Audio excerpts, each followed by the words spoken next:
Let me drink wine with you, please. The romantic billionaire begged the janitor. The coastal California sun painted golden streaks across the marble floors of the Mel Brock Hotel lobby as Ryan Walker pushed his maintenance cart down the corridor, the wheels squeaking in their familiar rhythm that had become the soundtrack to his daily existence. At 28 years old, he'd learned that dignity wasn't found in job titles or salary brackets, but in how a man carried himself through his work, in the pride he took in a job well done, in the quiet satisfaction of fixing what was broken. His blue uniform was crisp despite the early morning hour, pressed the night before because details mattered, the yellow gloves tucked into his belt like a badge of honor rather than a mark of service. Outside in the parking lot, his pride and joy waited. A blue Harley-Davidson motorcycle that he'd restored with his own hands, piece by piece, over 3 years of patient labor. The Harley was more than transportation. It was therapy, meditation, proof that broken things could be made whole again if you cared enough to do the work. He'd found her at an estate sale 3 years ago, rusted, leaking oil, abandoned in a garage after the owner's death. Most people saw junk. Ryan saw potential. He saw a story that deserved a better ending. Every bolt he'd replaced, every part he'd sourced from junkyards and online forums, every hour spent in his small garage bringing her back to life, it had all been about more than just having a motorcycle. It had been about proving to himself that effort and skill and dedication could transform something discarded into something beautiful. The hotel had been his workplace for 6 months now, ever since the young CEO had taken over after her father's passing. Celeste Davenport. The name had meant nothing to him when he'd applied for the job through an online portal, filling out the application late one night when insomnia had driven him to his laptop.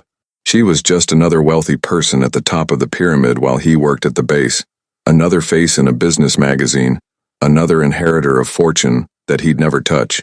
He'd seen her exactly 3 times in those 6 months, always from a distance, always surrounded by assistants and executives in expensive suits who moved around her like satellites around a sun.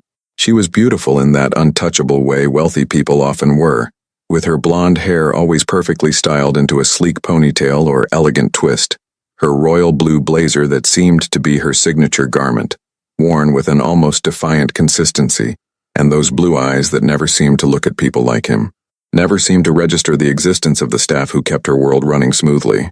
Ryan didn't resent his position in the hierarchy. His father had taught him young that every honest job deserved respect, that the man who cleaned toilets with pride and thoroughness was worth more in the eyes of God than the executive who cheated his way to the corner office. That dignity came from within rather than from without.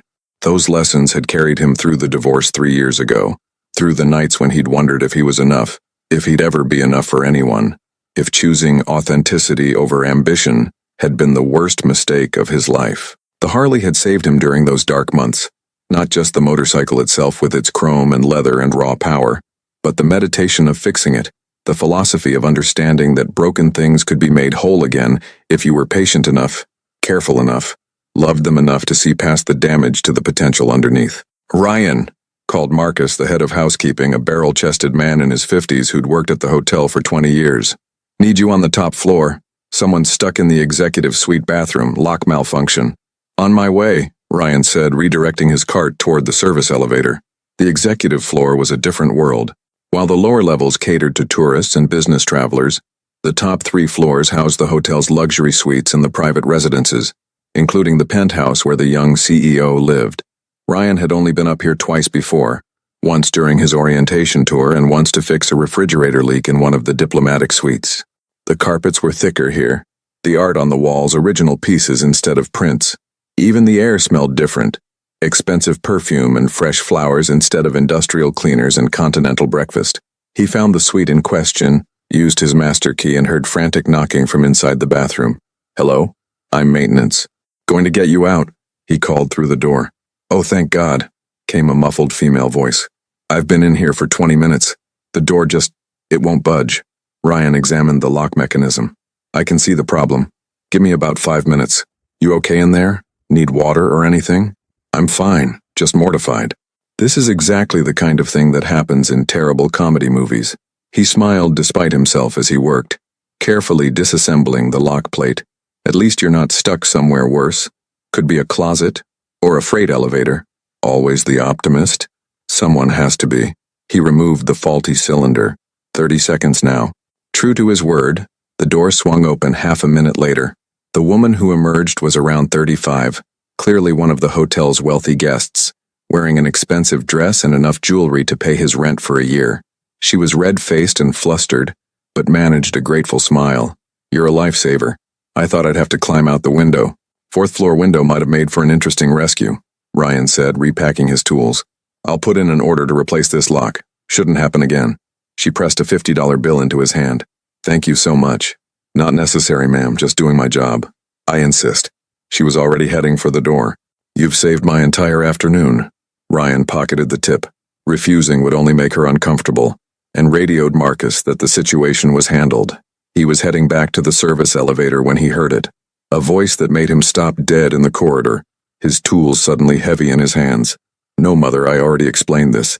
The Santorini expansion is projected for next quarter, not this one. We can't accelerate the timeline without compromising quality." The voice was coming from around the corner, near the penthouse entrance. Female, cultured, with an undertone of exhaustion that most people probably missed. But Ryan heard it. He'd always been good at reading voices, at hearing the things people didn't say. "I have to go." "Yes, I'll call you tomorrow." "Goodbye, Mother." He should have moved on, returned to his work.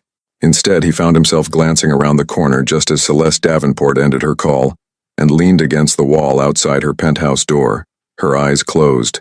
Up close, she was younger than he'd realized, mid-20s at most. The untouchable veneer cracked for just a moment, revealing something that looked like loneliness so profound it hurt to witness. She opened her eyes and caught him watching. Ryan froze, certain he was about to be fired for invading her privacy. But instead of anger, her expression shifted to something like surprise, then confusion, then something he couldn't quite name. She stared at him for a long moment, her blue eyes searching his face as if trying to solve a puzzle. "I'm sorry, Miss Davenport," he said quickly. "Was just heading back to work. Didn't mean to." "Do I know you?" The question came out barely above a whisper. "No, ma'am. I've worked here 6 months, but we've never met."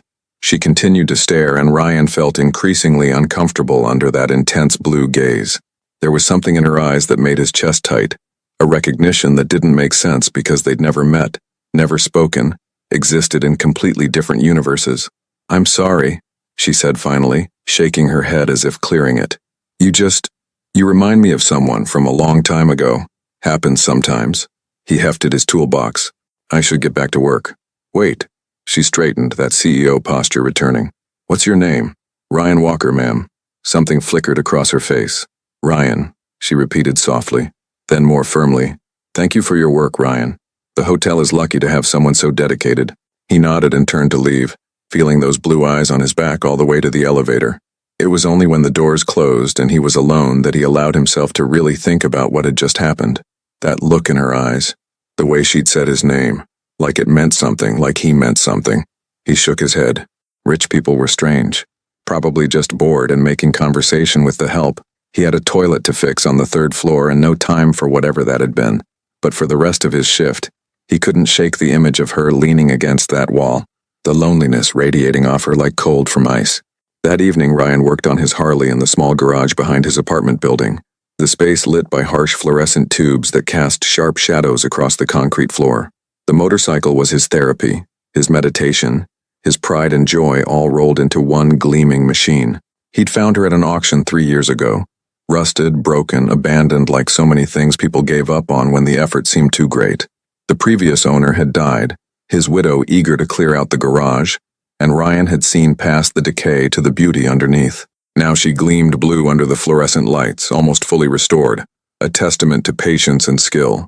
Just a few more parts, a few more paychecks carefully budgeted, and she'd be perfect, complete, ready to ride without fear of breakdown. "Still talking to that bike more than humans?" called his neighbor Terry, an electrician in his 60s who'd worked with his hands all his life and understood the language of tools and patience. He settled onto a folding chair with his evening beer, a ritual they'd fallen into over the past year. Terry had been through 2 divorces, raised 3 kids as a single dad, and had the kind of weathered wisdom that came from living through hard times with grace intact. "Bike doesn't talk back, doesn't need anything but oil and attention, doesn't judge my choices or find me lacking." Ryan adjusted a bolt with his socket wrench, feeling the satisfying click of metal aligning properly, everything finding its right place through patient effort. Terry laughed. the sound rough with years of cigarettes he'd finally quit 5 years back. You're too young to be this cynical, kid. Hell, I'm 62 and I'm more optimistic than you. Not cynical. Realistic. Ryan wiped his hands on a rag, examining his work with a critical eye. Met someone today who reminded me that my job is my job, and that's all it's ever going to be. Some lines aren't meant to be crossed. The CEO? Doesn't matter. But it did matter somehow in a way Ryan couldn't quite articulate. That look in her eyes. That moment of recognition before reality reasserted itself. The way she'd seemed so lonely standing outside her penthouse door, surrounded by luxury but drowning in isolation. It haunted him in a way he didn't want to examine too closely. Terry studied him.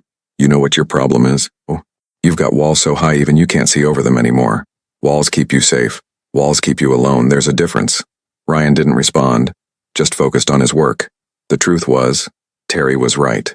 After the divorce, after Julia had sat him down and explained that she loved him, but couldn't live with his lack of ambition, couldn't spend her life married to a janitor when she'd dreamed of a different kind of life, after all that, he'd built those walls brick by brick. He'd thrown himself into his work, into his Harley, into the simple philosophy that if you expected nothing, you'd never be disappointed. It was a lonely philosophy, but it was safe. His phone buzzed. A text from Marcus. Need you early tomorrow. Big situation. 6 a.m.? Ryan replied affirmatively and returned to his work. Just another day in paradise. The next morning, Ryan arrived at the hotel to find chaos in the lobby. Apparently, a wedding party's rehearsal dinner had gone spectacularly wrong the night before. A broken wine fountain had flooded half the ballroom. The maintenance team was in overdrive, trying to get everything ready before the actual ceremony that evening. Ryan, thank God, Marcus said, looking frazzled. Need you on cleanup detail, then Miss Davenport wants someone to check the air conditioning in the penthouse. Says it's making strange noises. I'm on ballroom duty. Changed priorities. Boss wants it done personally. Go at 9 a.m. sharp. Ryan felt his stomach tighten but nodded. Just another job. Just another rich person's AC unit. Except when he arrived at the penthouse at exactly 9 o'clock, it wasn't the CEO who answered his knock. It was a middle-aged woman in a business suit, clearly an assistant. Air conditioning? She asked briskly. Yes, ma'am. Through here. Miss Davenport is in meetings all morning, so you'll have privacy to work. The penthouse was stunning. Floor-to-ceiling windows showcased the Pacific Ocean, the morning sun turning the water into liquid gold. The decor was modern but warm. Cream furniture, tasteful art, fresh flowers everywhere. But what struck Ryan most was how empty it felt. For all its beauty, it was clearly a place where one person lived alone, ate alone, existed alone. The AC unit was in a utility closet off the main living area. Ryan found the problem quickly. Just a loose panel vibrating against the ductwork. A 5-minute fix. But as he worked, he couldn't help noticing the details of the space. A bottle of wine on the kitchen counter. Expensive but opened and half drunk. As if someone had tried to enjoy it alone and given up. A book on the coffee table. Bookmark only a quarter through, abandoned. A photograph on the mantel showing a much younger Celeste with an older man. Her father, probably. Both smiling on a beach somewhere. Find the problem? Ryan jumped, nearly dropping his screwdriver. Celeste Davenport stood in the doorway, no longer in her usual blazer but in casual clothes, jeans and a simple white blouse. She looked younger like this. More vulnerable, more real. Sorry, she said quickly. Didn't mean to startle you. Meeting ended early. It's fine, just a loose panel. Fixed now. He packed his tools. Shouldn't give you any more trouble. Thank you. She didn't move from the doorway. Ryan, right? Yes, ma'am. Celeste, please. Ma'am makes me feel ancient. He managed a small smile. You're maybe 25. Ancient is a stretch. 24, she corrected. And some days I feel 100. She gestured to the living room. Do you have a few minutes? There's something I'd like to ask you. Every instinct told him to refuse, to maintain that professional distance.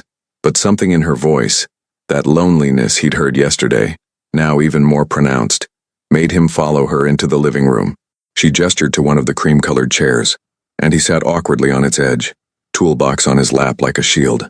Celeste settled onto the sofa across from him, and for a long moment, she just looked at him with those searching blue eyes. When she finally spoke, her voice was quiet, almost hesitant. This is going to sound strange, possibly insane, but I have to ask. She leaned forward. Did you grow up near Seal Beach? Small town about 50 miles north of here? Ryan's heart stopped. Actually stopped. Yes, until I was about 13. Then we moved inland. Her hand flew to her mouth and he saw tears spring to her eyes. Oh my God, it is you, I knew it. Yesterday when I saw you, something just... She broke off, laughing and crying at the same time. You probably don't remember me. I was just the weird girl next door who followed you around like a puppy. Memory crashed over him like a wave, sudden and overwhelming, pulling him under into a past he'd carefully boxed away. Seal Beach. The small house his family had rented 3 blocks from the water, close enough to smell salt air every morning. And next door, in a house even smaller than theirs, a skinny 12-year-old girl with blonde braids who'd spent every summer bothering him and his friends, asking endless questions about everything from tide pools to baseball cards, tagging along to the beach with a determination that had been annoying at first and then somehow endearing. Celeste. Not Davenport then. Her last name had been Mitchell back when she was just a middle-class kid whose dad worked construction and whose mom cleaned houses. Little Celeste Mitchell who'd cried when his family moved away. Great heaving sobs that had made him feel like the worst person in the world, who'd made him promise to write even though he'd been terrible at keeping promises, who'd... Holy hell, he breathed, the words barely audible. Celeste? She was crying openly now, tears streaming down her face without regard for the perfect makeup she probably spent an hour applying each morning, smiling through the tears in a way that made her look simultaneously vulnerable and radiant. I can't believe it's you.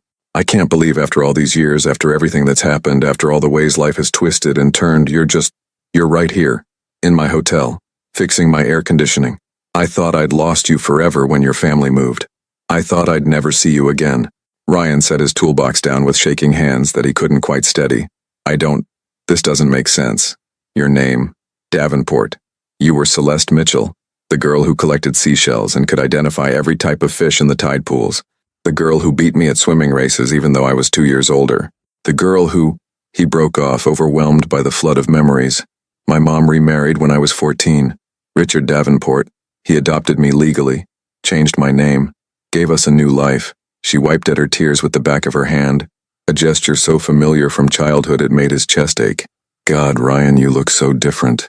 Taller, broader, your face more angular, but your eyes are exactly the same. Brown with those little flecks of green that show up in sunlight. I'd know those eyes anywhere. You're not exactly that skinny 12-year-old anymore either. He couldn't process this. Couldn't reconcile the CEO billionaire standing before him with the girl who'd challenged him to swimming races in water so cold it made your bones ache, who'd collected seashells with the intensity of a marine biologist, who'd kissed him awkwardly behind the beach snack shack the week before he moved away. Both of them 12 and 13 and terrified and thrilled all at once. His first kiss. His first real friend who understood him without needing explanations. His first everything. I looked for you, she said suddenly, urgently, as if the words had been bottled up for years and were finally escaping. After we moved to San Francisco after Richard's business took off and we went from struggling to wealthy practically overnight, I tried to find you online, but Ryan Walker is like the most common name in America, and I didn't know where your family had moved. Your dad worked in warehouses, but there are thousands of warehouses. I even hired a private investigator once when I turned 18 and had access to some money, but he couldn't find you either. Too common a name, too little information to work with. I always wondered what happened to you, if you were happy, if you ever thought about that summer we spent together. Every summer, Ryan corrected quietly. We had 3 summers together, Celeste. The first when we were 10 and 12, you'd just moved in and your dad had just gotten that construction job. The second when we actually became friends instead of just neighbors. The third when everything changed. She nodded, fresh tears spilling over. The third summer, when my dad died in that car accident. When you held me while I cried on your front porch for what felt like hours. When you gave me that shell and told me it proved that beautiful things could survive in dark places. I kept that shell through everything. Through Mom's grief, through meeting Richard, through the move to San Francisco, through boarding school and college and my engagement and the breakup. It's been in my nightstand drawer for 12 years. Nothing dramatic, finished high school, some community college, got married, got divorced, ended up here. He didn't mention the struggles, the jobs that didn't work out, the nights wondering if he'd made all the wrong choices. You clearly did better. Her face fell slightly. Did I? Sometimes I'm not sure. She gestured around the penthouse. All of this, the hotel, the company, the life, I inherited it when my stepdad died 18 months ago. Massive heart attack. He'd raised me since I was 14, groomed me to take over everything. But I'm not sure it's what I wanted. I just know it's what I have now. Hello, my friend. How was your day today? Is everything okay? The question rose unbidden to Ryan's lips. The kind of thing a friend would ask. Not a maintenance worker speaking to his boss. But they weren't just those roles anymore. They were Ryan and Celeste from Seal Beach, separated by 12 years and a universe of different experiences. I'm sorry about your stepdad, he said instead. Thank you. He was a good man, brilliant businessman, sometimes distant father, but he cared in his way. She tucked a strand of hair behind her ear, a gesture so familiar from childhood that it hurt. I miss my real dad, though. My biological father. He died when I was 10. Car accident. Ryan remembered. The funeral. The way Celeste had stood at his door, tears streaming down her face, and he'd held her while she cried even though he'd only been 14, and had no idea what to say. That had been the summer everything changed between them, when they'd stopped being just neighbors and became something more, something he'd never quite had words for. I remember, he said softly. I remember the funeral. You wore a black dress that was too big. She laughed. A broken sound. Mom borrowed it from someone. We couldn't afford to buy one. God, that feels like a lifetime ago. Before Richard. Before money. Before any of this. She looked at him intently. Do you remember that last day? Before you moved? How could he forget? The beach at sunset. Both of them knowing his family was leaving the next morning. They'd made promises the way kids do. That they'd write. That they'd find each other again. That nothing would change. He'd given her his favorite shell, a perfect spiral he'd found the first week they moved there. She'd given him the bracelet, he said suddenly. Silver chain with a little anchor charm. You gave me a bracelet. Celeste stood abruptly and crossed to a bookshelf, pulling down a small wooden box. When she opened it, he saw a jumble of items, photographs, letters, small treasures. She pulled out a perfect spiral shell, pale pink and cream, and held it up with shaking hands. I kept it, she whispered. All these years, through everything, I kept it. Ryan felt his throat close. He wanted to tell her that he'd kept the bracelet too, that he'd worn it until the clasp broke 2 years into his marriage, that he'd put it in a drawer and looked at it sometimes when he needed to remember a time when life felt simpler. But he couldn't find the words. Why didn't you say something yesterday, he asked instead. When you saw me in the hallway? I wasn't sure. It had been so long and you looked so different, but also exactly the same. I thought I was going crazy, seeing ghosts of my childhood in random strangers. She set the shell down carefully. But then I couldn't sleep all night. I kept thinking about your face, your voice, the way you moved, and I realized, I knew. Deep down, I knew it was you. So you invented an AC problem. A guilty smile touched her lips. Marcus looked confused when I called him at 6 this morning and insisted you specifically had to fix it. But technically, there was a noise. I may have loosened that panel myself at 5 a.m., but the noise was real. Despite everything, Ryan laughed. It broke the tension, made this surreal situation feel slightly more manageable. You're something else, you know that? I had to know for sure, had to confirm I wasn't losing my mind. She sat back down, but closer this time on the edge of the coffee table so they were nearly knee to knee. Ryan, I know this is, God, this is probably the most awkward situation in the history of awkward situations. You work for me. We're from completely different worlds now, but I can't just pretend I don't know you. Can't pretend we didn't mean something to each other once. We were kids. We were friends, best friends, and then she broke off, color rising in her cheeks. We were each other's first kiss. First love, maybe, in that innocent way kids love before life gets complicated. Life did get complicated. It always does. She reached out, hesitated, then gently touched his hand where it rested on his knee. But maybe we could have coffee sometime. Catch up properly?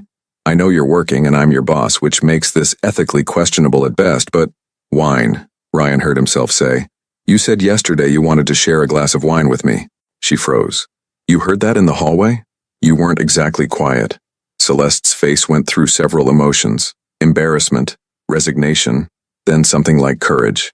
Okay, yes, fine. The truth?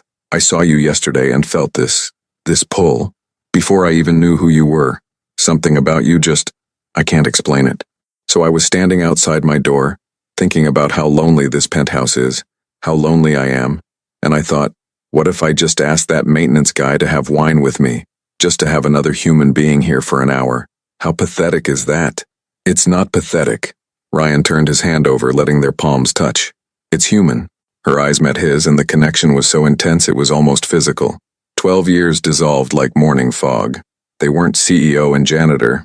They were Ryan and Celeste, two people who'd once meant the world to each other and had somehow found their way back. "So," she said softly, "wine? Tonight? After your shift? No pressure? No expectations. Just two old friends catching up." Every rational part of Ryan's brain screamed that this was a terrible idea. She was his boss. They came from different worlds. Nothing good could come from blurring these lines. But when he looked at her, really looked at her, he didn't see the billionaire CEO. He saw the girl who'd taught him to body surf, who'd challenged him to seashell hunting contests, who'd held his hand during a thunderstorm when they were both too old for such things, but did it anyway. 7:30, he heard himself say. "I get off at 7. Her smile was like sunrise. 7:30. Perfect. Then, more hesitantly, "And Ryan, thank you. For not running away screaming. For giving this a chance. Haven't given anything a chance yet. Just said yes to wine. It's more than I hoped for." She squeezed his hand once, then let go. "I'll let you get back to work. Thank you for fixing the AC." Ryan gathered his tools and headed for the door, his mind reeling. At the threshold, he turned back. "Celeste? Yes? I'm glad it's you. Glad you're the weird girl who used to follow me around." Her laugh was the best sound he'd heard in years. "I'm glad you're you too, Ryan Walker." The rest of Ryan's shift passed in a blur. He fixed a leaky faucet, unclogged a toilet, replaced a broken light fixture in the gym, routine tasks that usually grounded him.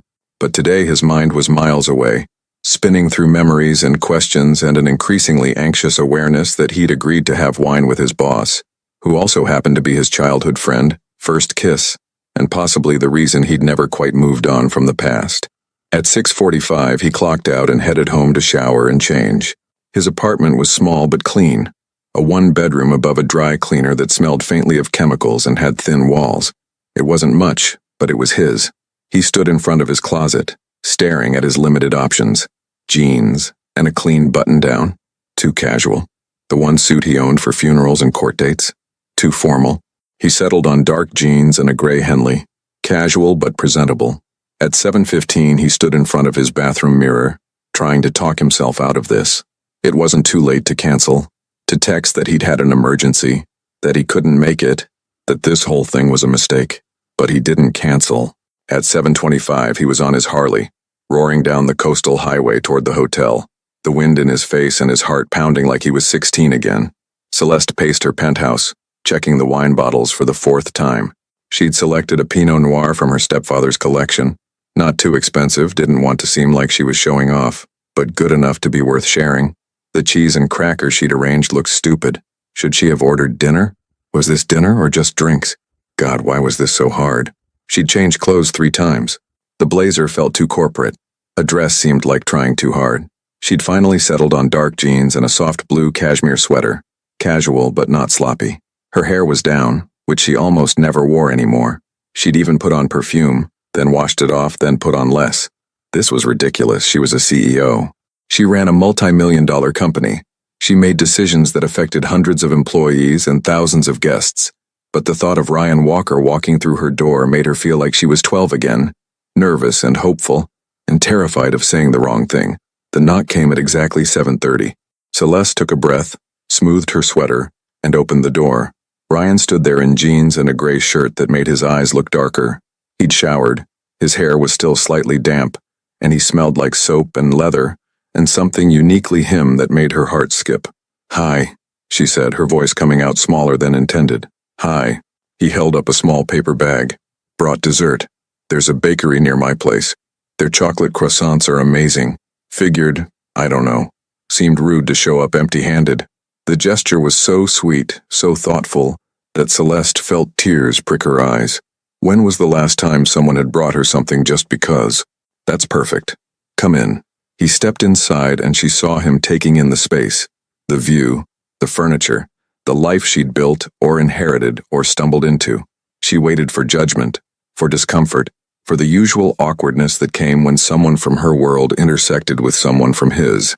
Instead, he walked to the windows and looked out at the ocean, now dark with sunset fading into night. Hell of a view. It's my favorite part.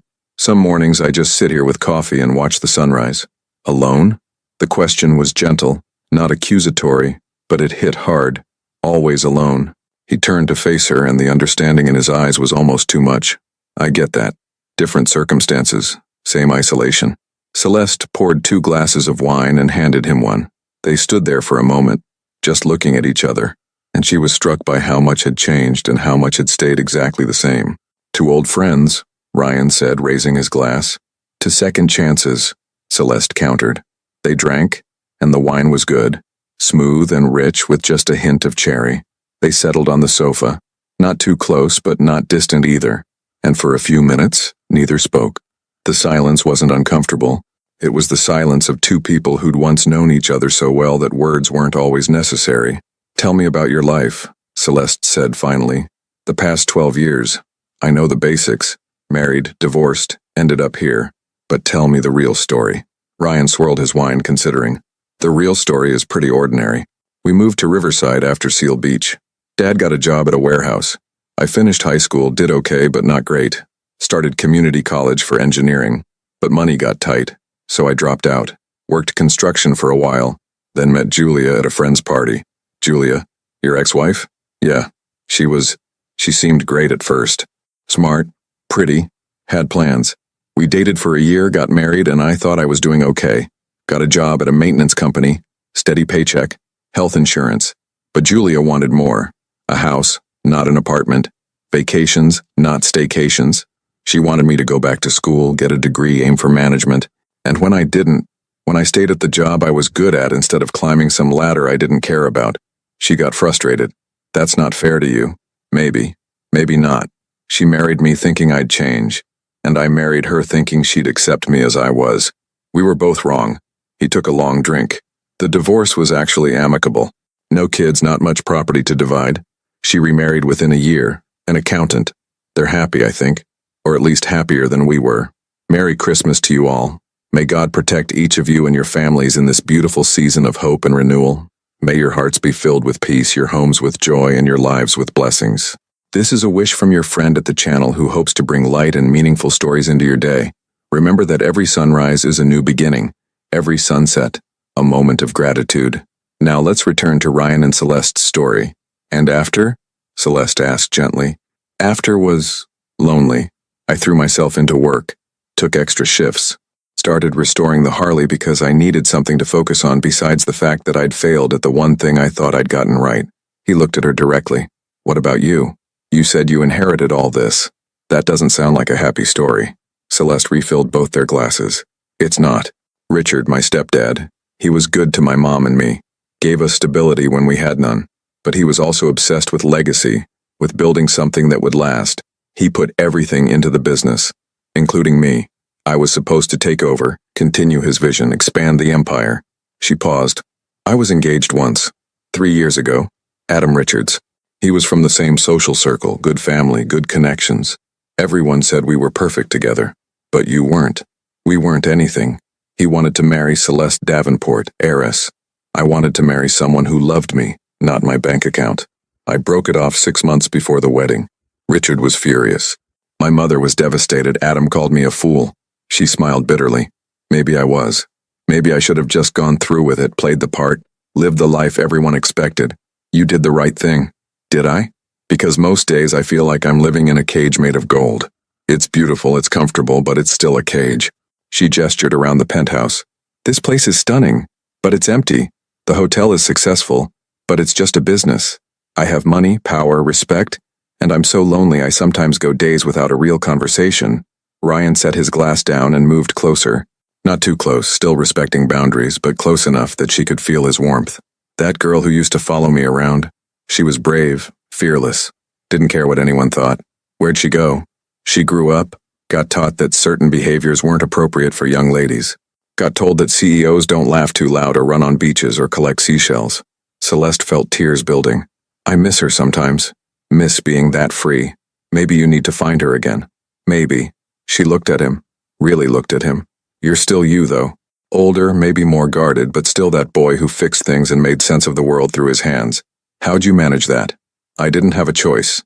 No one was trying to mold me into something else. I just got to be me, for better or worse." He reached out tentatively, his hand covering hers on the sofa cushion. Celeste, can I ask you something, and I need you to be honest? Anything. Why did you really ask me here tonight? Beyond the nostalgia? Beyond the wine? What are you hoping for? The question hung between them, weighted with possibility and risk. Celeste could have deflected, could have made a joke, could have fallen back on the safe answer. Instead, she chose truth, connection, reality. Someone who knew me before I became this. She squeezed his hand. When I saw you in that hallway, even before I knew who you were, I felt something I haven't felt in years. Like I could breathe, like I wasn't performing anymore. And then when I realized it was you, Ryan, it felt like the universe giving me a gift I didn't deserve but desperately needed. I'm not a gift. I'm just a guy. You're not just anything. She turned her hand over, lacing their fingers together. Do you remember that last night on the beach? What we talked about? Ryan's jaw tightened. You asked me what I wanted to be when I grew up, and you said you wanted to be someone who fixed things, who made broken things whole. You said it didn't matter if you were rich or famous, as long as you could look at something you'd repaired and know you'd made it better. She smiled through tears.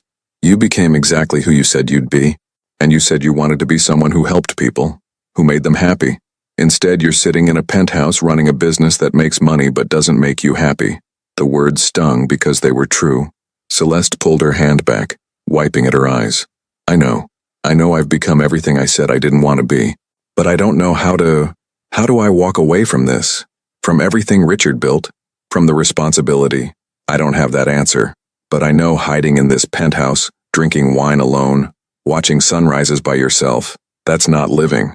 That's just existing. And what would living look like? Ryan stood and pulled her to her feet. Before she could react, he was leading her to the door. Come on, where are we going? Living. 5 minutes later, they were on his Harley, Celeste's arms wrapped tightly around Ryan's waist as they roared down the Pacific Coast Highway under a canopy of stars so bright they seemed close enough to touch. The wind whipped her hair into wild tangles. The ocean crashed against the cliffs below with a rhythmic power that matched her heartbeat, and for the first time in years, maybe since she was 12 years old and life was still simple, Celeste felt genuinely, completely free. The Harley's engine rumbled between her legs, Ryan's body solid and warm in front of her, and she found herself laughing into the wind, pure joy bubbling up from some place she'd thought had died years ago. Ryan didn't tell her where they were going, didn't explain or ask permission. He just drove, following the curves of the coastline with the confidence of someone who knew these roads intimately, who'd ridden them in sunlight and moonlight and everything between. She held on and let the night swallow her pretensions, her fears, her carefully constructed image of who Celeste Davenport was supposed to be. On the back of this motorcycle, she was just Celeste Mitchell again, the girl who'd been brave enough to challenge boys to swimming races, who'd explored tide pools with fearless curiosity, who'd believed that life was an adventure waiting to be lived, rather than a responsibility to be managed. When they finally stopped, it was at a small beach she didn't recognize despite years of living on this coast. Just a strip of sand tucked between rocky outcroppings. No tourists, no facilities, no signs or amenities. Just ocean and stars and the kind of primordial beauty that existed before humans started trying to improve things. The waves rolled in with patient repetition, each one unique but part of an eternal pattern. The sand was cool and fine, slipping between her toes as she kicked off her expensive shoes without a second thought. This is it? She asked, pulling off the helmet he'd given her, her hair an absolute disaster that she couldn't bring herself to care about. This is it. Found it about a year after I moved here. Was driving late one night, couldn't sleep, and just pulled off when I saw the access road. It's technically public beach, but barely anyone knows about it. He walked toward the water with easy confidence, and she followed, the sand cool and textured under her bare feet, grounding her in the physical world, after hours of floating in memory and possibility. They stood at the edge of the surf, waves lapping at their ankles with water cold enough to make her gasp, but not cold enough to retreat. Ryan picked up a smooth stone, weighing it in his palm with the consideration of someone who understood the physics of skipping stones, before sending it across the water. 1 skip, 2 skips, 3 perfect skips before it sank beneath the surface, swallowed by the Pacific. Show off, Celeste said, trying to inject levity into a moment that felt heavy with unspoken significance. Your turn. He handed her a stone, his fingers brushing hers in a touch that sent electricity up her arm. She threw it with more enthusiasm than skill. It sank immediately, disappearing without a single bounce, pathetic and defeated. I was never good at this, she admitted, embarrassed despite herself. You were terrible at it, Ryan agreed, but his voice was warm with affection rather than mockery. Worst arm I'd ever seen. You overthink it? Try too hard. Skipping stones is about letting go, about finding the right angle and trusting physics to do the work. They both laughed, and it felt like being 12 again, when everything was simpler and the biggest worry was whether they'd have time for one more swim before dinner, whether they'd see each other tomorrow, whether the summer would ever end and take their friendship with it. Ryan, she said after a while, what are we doing? Skipping stones. Badly. You know what I mean. He turned to face her, his expression serious in the moonlight. Honestly, I have no idea. This morning I was just the janitor. Tonight I'm standing on a beach with my first kiss. My first love, who also happens to be a billionaire CEO. I don't know what we're doing, but I know it feels right. More right than anything has felt in a long time. It does feel right. She stepped closer. But it's also impossible. You work for me. People would talk. My mother would have a stroke. The board would. Do you care? I should care. That's not what I asked. Celeste closed the last bit of distance between them. They were inches apart now, close enough that she could see the flecks of green in his brown eyes, could feel his breath on her face. I don't care. God help me. I don't care about any of it. Then maybe we just see where this goes. No expectations, no promises, just seeing. That's terrifying. Life's terrifying. Doesn't mean it's not worth living. She kissed him. Or he kissed her. Later, neither would be sure who moved first. But suddenly they were kissing on that empty beach. 12 years of separation and growth and pain and loneliness, all pouring into one perfect, imperfect moment. It wasn't like their awkward 12-year-old kiss behind the snack shack. This was deeper, more real, tinged with adult understanding of how rare true connection was. When they finally broke apart, both breathing hard, Celeste rested her forehead against his chest. This is crazy. Completely insane. We barely know each other anymore. Then we get to know each other again. Figure out who we are now, not just who we were. She looked up at him, searching his face for doubt or hesitation. She found only certainty. Okay, let's try. But slowly, carefully. I can't lose my company over this, and you can't lose your job. Agreed, we keep it quiet for now. Figure things out before the world gets involved. They sealed the agreement with another kiss, softer this time, full of promise and possibility. The ride back to the hotel was slower, more relaxed.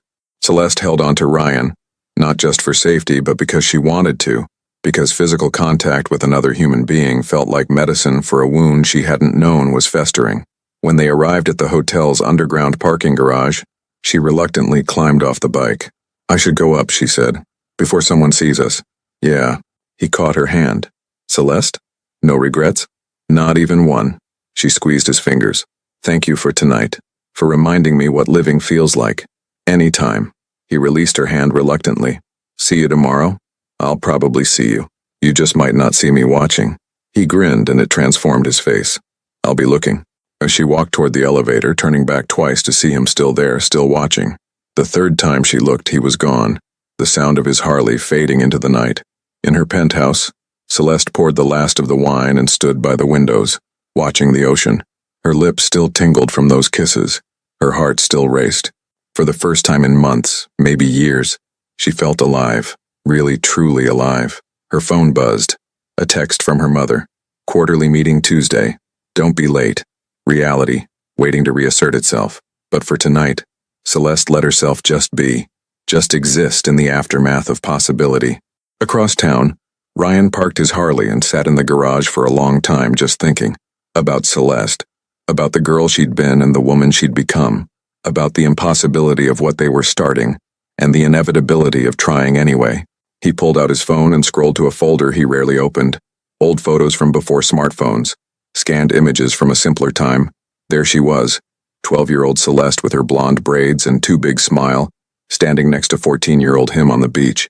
They'd been so young, so hopeful, so unaware of how hard life would get. Maybe that was the gift of second chances, Ryan thought. Getting to try again with the wisdom of age but the hope of youth. Getting to see if what started as childhood friendship could become something deeper, something lasting. He had no idea if this would work. No idea if they could bridge the gap between their worlds. But for the first time since his divorce, he wanted to try. Wanted to see if broken things, broken people, could be made whole again. As he finally headed inside, Ryan smiled to himself. Tomorrow he'd go back to being the janitor, and she'd go back to being the CEO.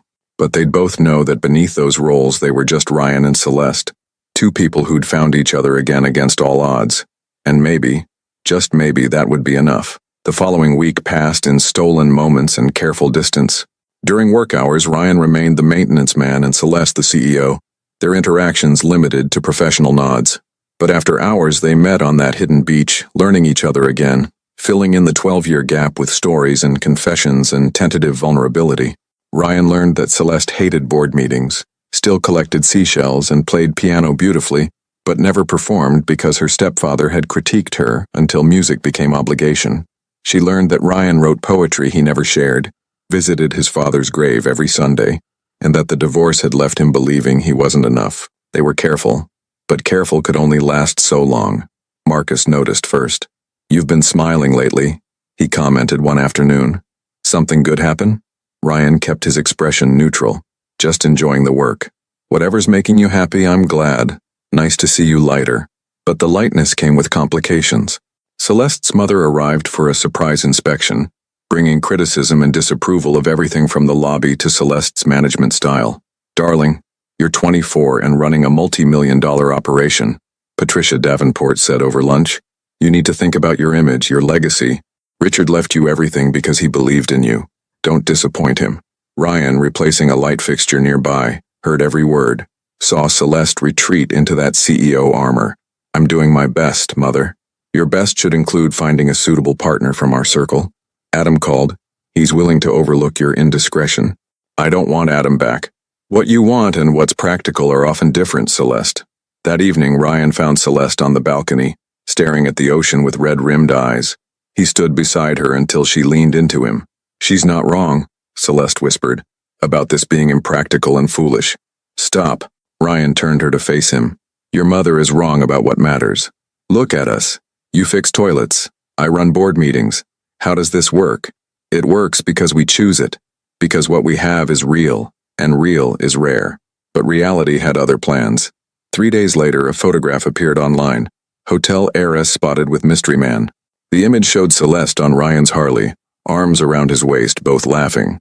The comments exploded with speculation. Who is he? Looks like the help. Midlife crisis at 24? By noon, Ryan had been called to Celeste's executive office. She sat behind her mahogany desk, every inch the CEO, but her eyes exhausted. "We need to talk," she said. "About the photo. About everything. The board wants a statement. My mother is threatening to fly down. Adam's lawyer called about our separation agreement." "That's insane. That's my life." She turned to the windows. "Ryan, I care about you more than anyone in years. But I can't lose everything Richard built. I can't disappoint everyone who depends on me. So what are you saying?" "I need time to figure this out. To manage the PR, to..." She broke off, tears threatening. "I need you to be patient." Ryan felt something crack in his chest. "You're asking me to hide while you handle your real life. I'm asking you to understand I have responsibilities. I never asked you to abandon anything. I asked you to choose both." He moved toward the door. "But I won't beg, Celeste. I won't wait in the shadows." "Ryan..." He left before she could finish. That night he worked on the Harley with desperate focus. Terry appeared with 2 beers. "Heard about the photo," Terry said. "So what now?" "Now I remember some bridges were never meant to be crossed. That you could be happy? That you deserve good things?" Terry's voice was gentle. "You're brave. You took a chance on something real. That takes guts." Ryan pulled out the wooden box from his tool chest. Inside was the silver bracelet Celeste had given him 12 years ago, clasp broken but kept safe. "This Harley," Ryan said quietly. "I bought it from an estate sale 3 years ago. Guy who owned it died. I never knew his name. But this bike saved me, gave me purpose." Before Terry could respond, Ryan's phone buzzed. A text. "Meet me at the beach. Our beach, please." See, the beach was empty when he arrived. Celeste turned as he approached, face streaked with tears. "I quit," she said. Ryan stopped. "What?" "I resigned. Effective immediately. Done being CEO, done running a company I never wanted, done living a life that makes everyone else happy while I die inside." She laughed, broken and free. "I called my mother. Told Adam's lawyer to wait in line behind my accountant." "Celeste, I'm not done." She moved closer, hands finding his. "I was terrified of disappointing people. But I've been failing for 18 months. Failing at being happy. Failing at being myself. What are you going to do?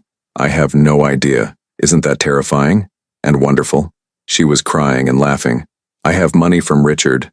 I can figure out what I actually want instead of what I'm supposed to want. I can breathe again. Ryan pulled her close, holding her while she shook with the magnitude of what she'd done. You're sure? You won't regret this tomorrow? I'm sure I'll be terrified tomorrow. Sure, I'll second-guess everything. But I'm also sure that choosing you, choosing us, is the first really brave thing I've done since I was 12 years old. They stood there for a long time, the waves rolling in with their eternal patience, the stars wheeling overhead in their ancient patterns. Finally, Ryan pulled back just enough to look at her face. There's something I need to tell you, about the Harley, about where I got it. Okay, the estate sale, 3 years ago. I never knew the guy's name, but his widow mentioned he'd worked in hotels his whole life, that he'd built a business from nothing, that he'd loved motorcycles and his daughter and… Ryan stopped, the pieces falling into place with devastating clarity. Celeste, I think the Harley belonged to your father, your real father, the one who died when you were 10. She gasped, her hand flying to her mouth. What? No, that's… how? The widow. She said his daughter had gone on to bigger things, that they'd lost touch over the years. She said he'd kept the bike in perfect condition, rode it every weekend, said it reminded him of freedom. Ryan's voice shook. The paperwork. His name was Michael Mitchell. Celeste collapsed to her knees in the sand, great heaving sobs shaking her entire body. Ryan knelt beside her, holding her through the grief and shock and impossible miracle of it all. He kept it, she cried. After Mom remarried, after we moved away, after I became Davenport and stopped being Mitchell, he kept his bike. And you found it. You restored it. You brought it back to life. I didn't know. I swear I didn't know. I know, but don't you see? This is Dad. This is him bringing us back together. Him making sure I'd find my way back to who I really am. She looked up at Ryan, her face transformed by wonder and grief and joy all mixed together. He'd have loved you. Loved that you work with your hands. That you valued dignity and honesty. That you fixed his bike and made it beautiful again. Ryan helped her to her feet, and they walked back to where the Harley waited, gleaming blue in the moonlight. Celeste ran her hands over the chrome, the leather, the metal that her father had touched and loved and left behind. Take me for a ride, she whispered. Let me feel close to him again. They rode until dawn, up and down the coast, the Harley singing beneath them and the ghost of Michael Mitchell riding alongside, blessing this improbable reunion between his daughter and the boy next door, who'd somehow found his way back to her through a motorcycle and fate and the patient workings of a universe that sometimes, against all odds, made things right. When they finally stopped back at the beach as the sun painted the eastern sky in shades of pink and gold, Celeste pulled the spiral shell from her pocket, the one Ryan had given her 12 years ago, and held it up to the light. You told me this proved beautiful things could survive in dark places, she said. I think we're proof of the same thing. We survived. We found each other again, and this time we're not letting go. Ryan pulled the broken bracelet from his pocket. I kept this. Every day of my marriage, every night after the divorce, every moment I thought I'd never matter to anyone. I kept this because it reminded me that once someone thought I was worth remembering. She took it from him, cradling it in her palm like the treasure it was. We'll get it fixed. We'll fix everything that's broken, together. As the sun rose fully, bathing them in golden light, Ryan Walker and Celeste Davenport, or Celeste Mitchell, as she was starting to think of herself again, stood on the beach where they'd rediscovered each other, and made a choice. Not the practical choice, not the easy choice, but the true choice, the brave choice. The choice that said love and authenticity mattered more than money or status or other people's expectations. It wouldn't be easy. Celeste would have to navigate her transition from CEO to whatever came next. Ryan would have to learn to let someone in again, to trust that this time wouldn't end like the last. They'd have to face judgment and questions and the 1,000 small challenges of bridging two different worlds. But they'd do it together, riding Michael Mitchell's blue Harley into whatever future awaited them, carrying the memory of childhood friendship transformed into adult love, holding onto shells and bracelets, and all the small treasures that proved beautiful things could survive anything if you loved them enough to keep them safe. And somewhere, Ryan liked to think, Michael Mitchell smiled and approved of the man who'd restored his daughter and his motorcycle both, bringing them back to the life and joy they deserved.